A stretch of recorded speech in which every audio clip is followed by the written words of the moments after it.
Welcome to the municipality of Katikin.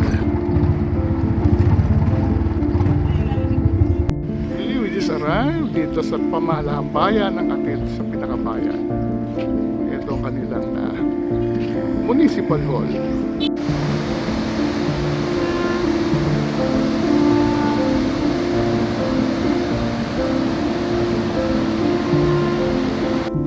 Finally reach 1,500 kilometers. Kilometer 1,500. So from Manila, yan tayo kalayo from Manila. Hello mga kasingaw, we are about to leave Hinatuan at pupunta tayo sa bayan ng Katiil sa Davao Oriental. So first time natin pupunta ng Davao Oriental at excited na ako. At ang uunahin natin ng Katiil. Alamin natin kung ano makikita sa bayan ng Katiil. Puntahan natin na kanilang pinakapoblasyon, simbahan, munisipyo, kanilang boulevard. May Sunrise Boulevard doon dahil ang Sunrise ang nakikita kaagad dito sa side na ito ng Mindanao. Pero ang pinaka-highlight ng ating pagpunta ng Katiil ay pupuntahan natin ng Aliwagwag Falls. So tara na, ikutin na natin ang bayan ng Katiil at iikutin natin yan na nakasay tayo sa Baw-Baw. Let's go!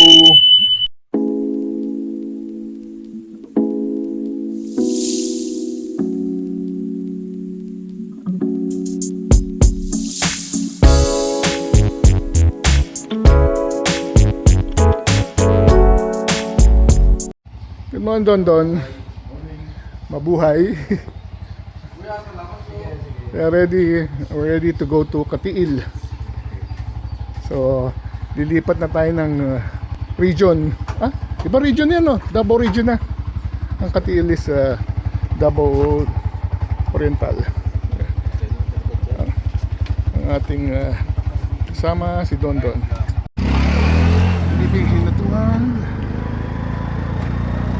Na tayo na natin. Ang lamig kaya pala naka-jacket siya.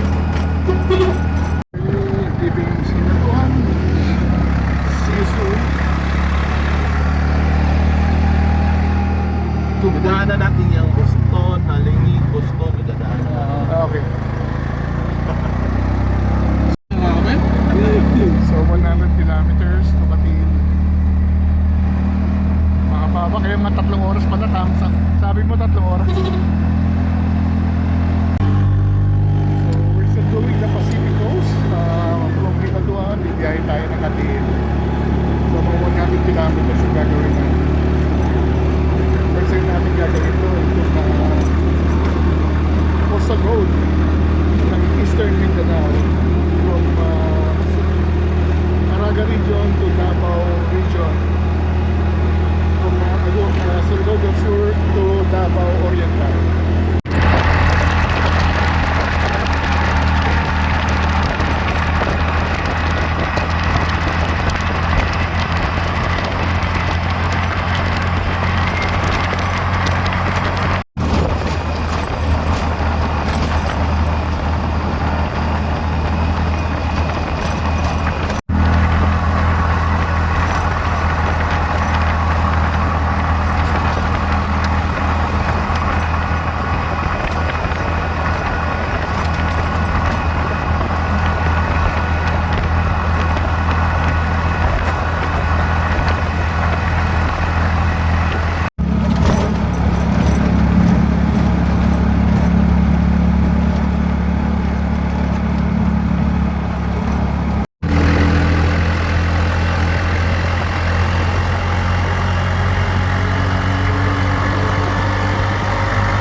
mas chiton pa to kumpara sa Bislig.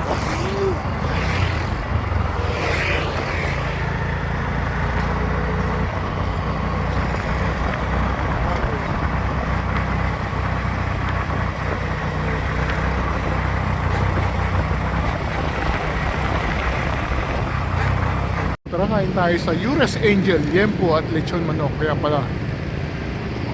Ano isda yan? Yun. Isda. Oh, native chicken. Oh, native chicken. Ah, yung parang ano? Tuwalya. Ay. Ikaw nagsimo. Karinderya tayo dito. Oo. Parang bistik na lang ako. May umihon na baboy.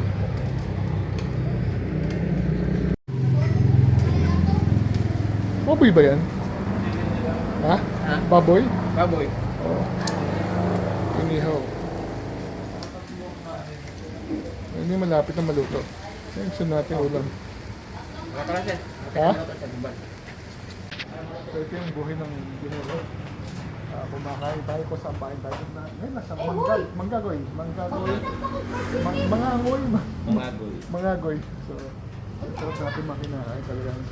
Dito yung karinderya, masarap ang pagkain. Hintay natin ating baboy, inihaw. Ito hinihintay natin na matagal. Inihaw na baboy.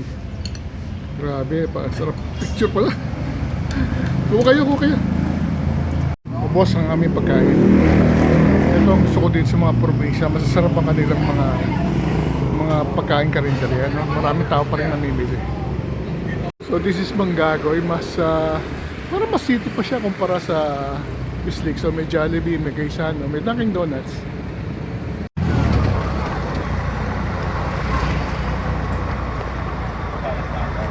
Galing Davao yun.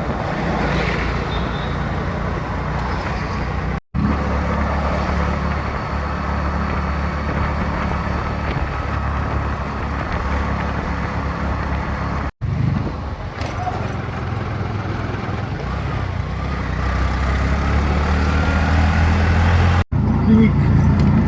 You're now in Lingig.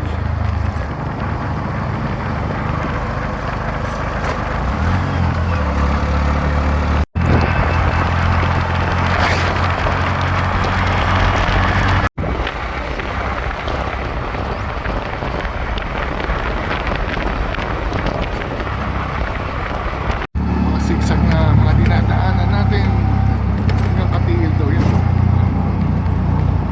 Okay, sigsag.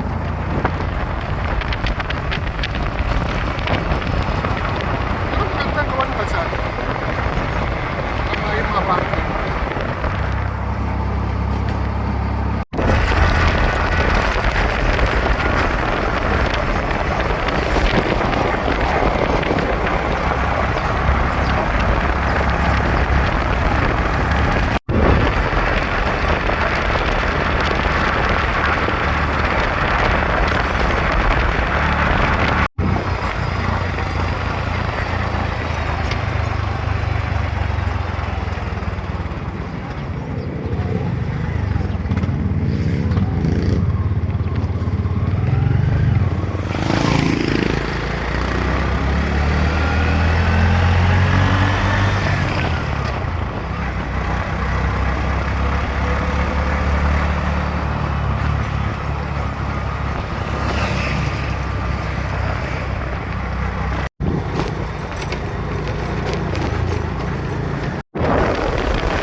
Hinahanap natin ang 1,500 kilometer marker from Manila. So nandito siya sa boundary ng Boston at saka Tiniap. 1,500 kilometers from Manila. So we finally reached 1,500 kilometers. Kilometer 1,500. So from Manila, yan tayo kalayo from Manila. nandito tayo sa kilometer 1,500. Ibig sabihin, 1,500 kilometers tayo from Manila. Yung kilometer 1,000, nakita natin yan sa may Leyte. Ngayon, 1,500. So, pwede natin gahihin from Manila all the way to dito sa may Boston na yata ito, sa may boundary ng Surigao del Sur at saka Davao Oriental.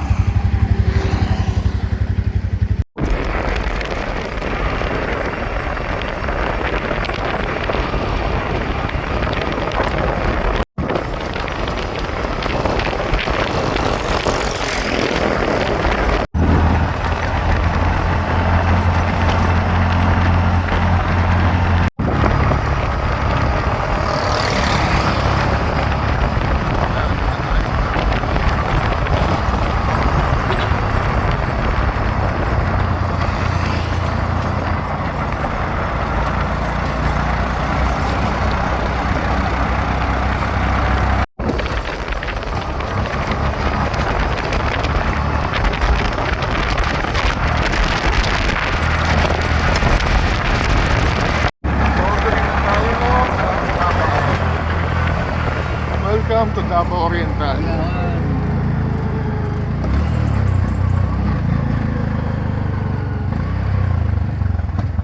So sa kabila, galing tayo dyan, Caraga Region.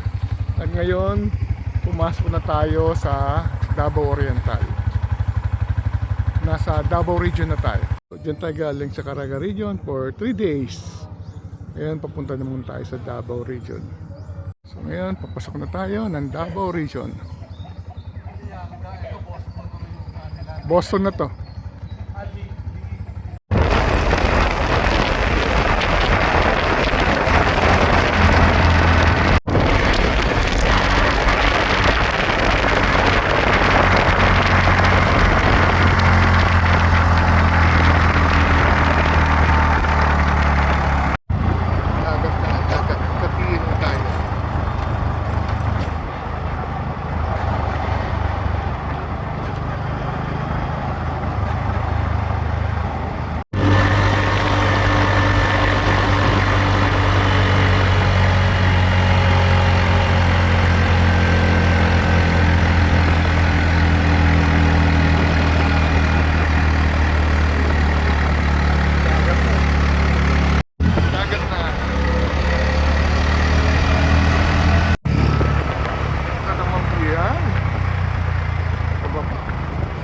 Tapos dagat makikita ko.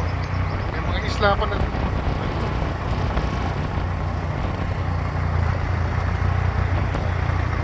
Scenic Drive, Katiil. Dagat pa rin.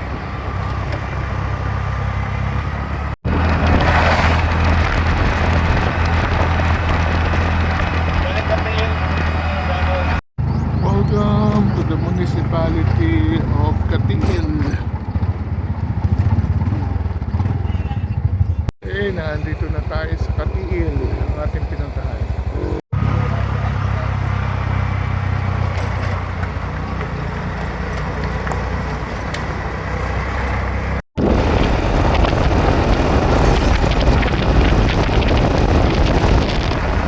Ito na yung mga kulay pink na tricycle dito sa Katiil.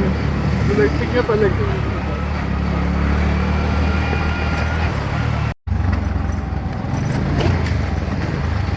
Pinaka-plaza nila.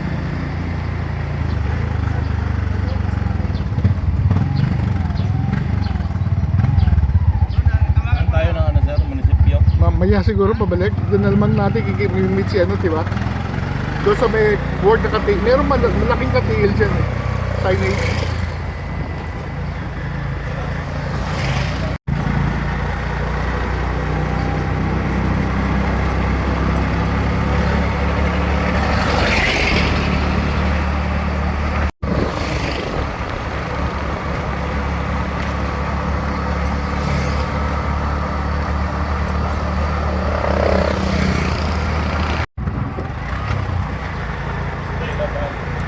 Papuntang Compostela Valley na to, no? Gusto.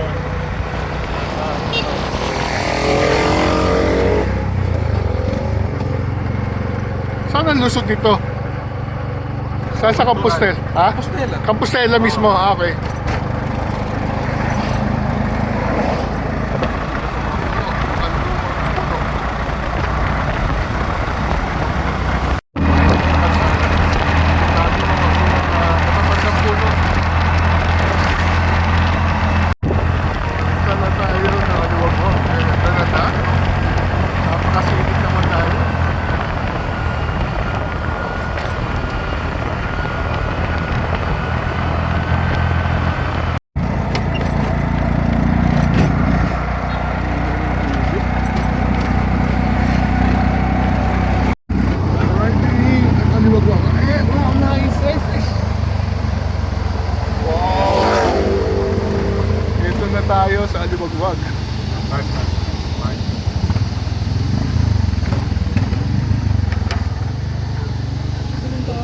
Ha? Walang tao. Monday eh. Hindi nga pala. Tama pa ito.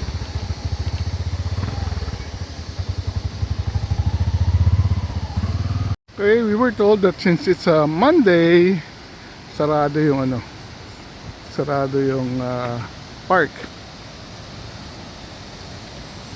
Ito yung Alibago Falls Eco Park.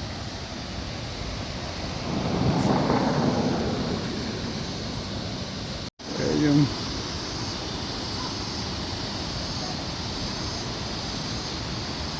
Alibagbag Falls. Finally narating na natin. Tapos doon lumalabas sa kabila.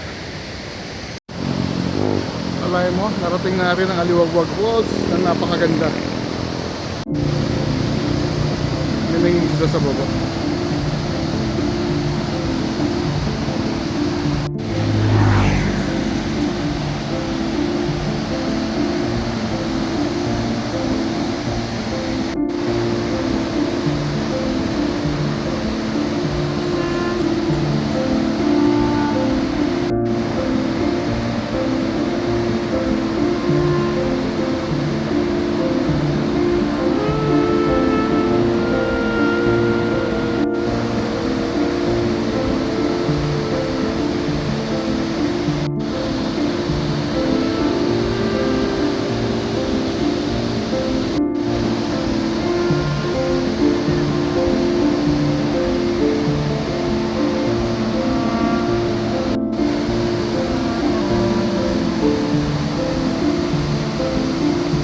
Kasi lumalabas.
Entrance is 50 plus 50, and then for senior 40 plus 30.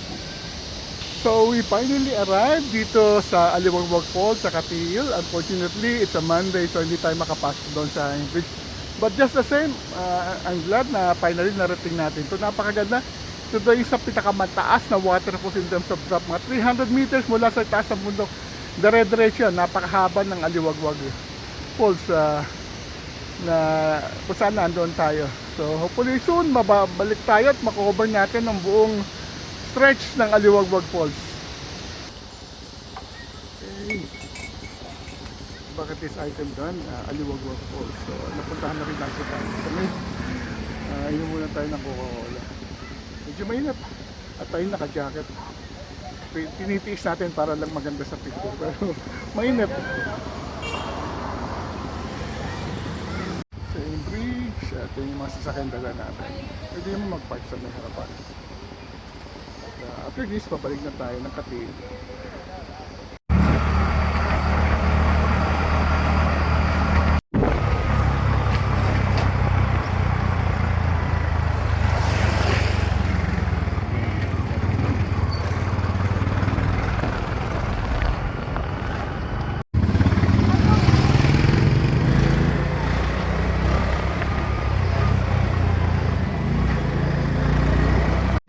We just arrived dito sa pamahalaang bayan ng Katiil, sa pinakabayan. Ito ang kanilang municipal hall. Simple lang pero okay naman siya.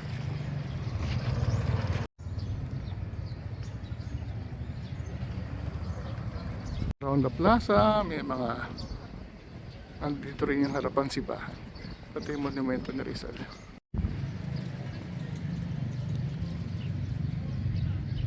Sa old na monument, siguro mga 1920s, 1930s. Yung ano ganda siya. And then yung simbahan ng Katiil. Simple lang siya.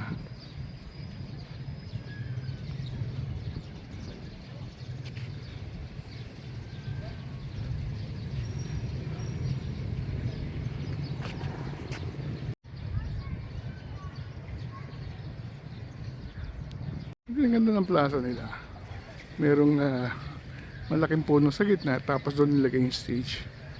Tapos merong character lang ito yung stage nila sa plaza. Sino kaya inain dyan sa may ilalim ng puno? Probably a Katutubo indigenous people. Tingnan natin.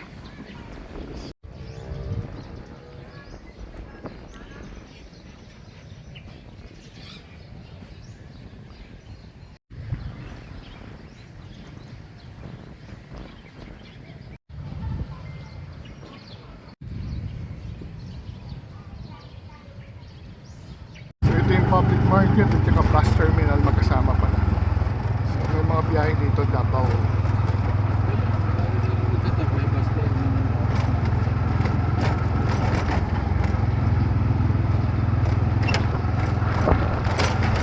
Hello mga senyor, nandito na tayo sa pinaka-plaza ng Katiil. So finally na-explore na natin itong lalawigan ng Katiil dito sa Davao Oriental. Ang pinagbulan natin kanina is Hinatuan. So it's about, wala ko lang 100 kilometers din yung binyahe natin para makarating dito. So mga more than 3 hours ang ating binyahe. So magandang natin dahil makita tayo ng Baw-Baw. Ito yung service natin for the last 3 days at itinuloy na natin ang ating biyahe ng Eastern Mindanao o Pacific Coast using a Baw-Baw. So nadaanan natin from Hinatuan ang bayan ng Bislig. Tumigil tayo at kumain sa Mangagoy. Masarap yung kanilang breakfast dahil bagong luto yung mga ulam. Nagustuhan ko yung kinain ko ng inihaw na baboy na may may cucumber. Pagkatapos nun,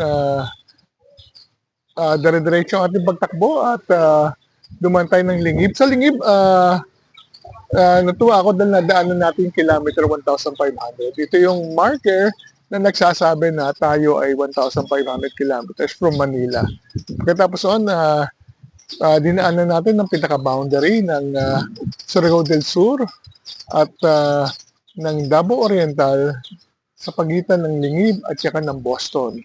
So, nagpa-picture din tayo doon and then from there, diretso-diretso ating biyahe sa Boston at finally dumating tayo sa may Katiil. Hindi muna tayo dumiretso ng plaza at pinuntahan natin ang sikat na waterfalls sa Katiil, ang Aliwagwag Falls. Ito yung sinasabing pinakamaganda at pinakamataas ang pinakadrop. Sabi mga 300 meters drop siya. So, it's about mga sa junction, ito yung sa kalsada between Katiil to Compostela. Mga siguro mga 20 kilometers from the junction, mararating yung Aliwagwag Falls. Unfortunately, nang dumating tayo, dahil Monday, sarado yung waterfalls. Meron day off daw ng waterfalls. Sayang naman dahil kung sana yung LGU ng Katiil mag-exert din ng effort na buksan ng waterfall 7 days a week para sa mga turista natin o travelers na nanggaling pa sa malayong lugar. So wala tayong impormasyon na ito'y sarado. Nung chinek naman natin ng Katiil Tourism website, wala namang nakapin na information about schedules ng pagsasara ng waterfalls. Waterfalls yan, natural attraction, bigay ni Lord yan. Hindi dapat sinasara yan. So makikita lang naman natin sa tourism website ng Katiil, mga impormasyon na wala namang value sa mga turista katulad natin, like beauty pageant, yung mga binuksan ng mayor nila at saka nilang mga officer na hindi nagbibigay ng impormasyon sa mga katulad nating manlalakbay at mambibiyahe.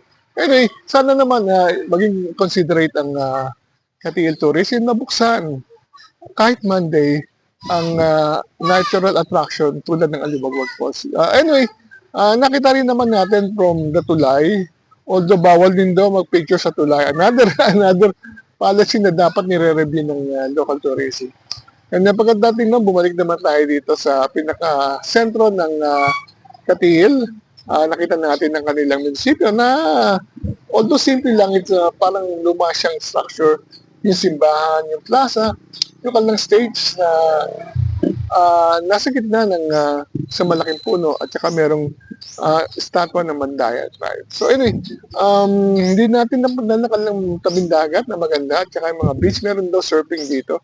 So anyway, hopefully soon makabalik tayo at sana maging bukas palagi araw-araw yung Aliwagwag Falls. With that, maraming salamat sa pagsama sa atin. Travel while you can. Until our next vlog, see you soon.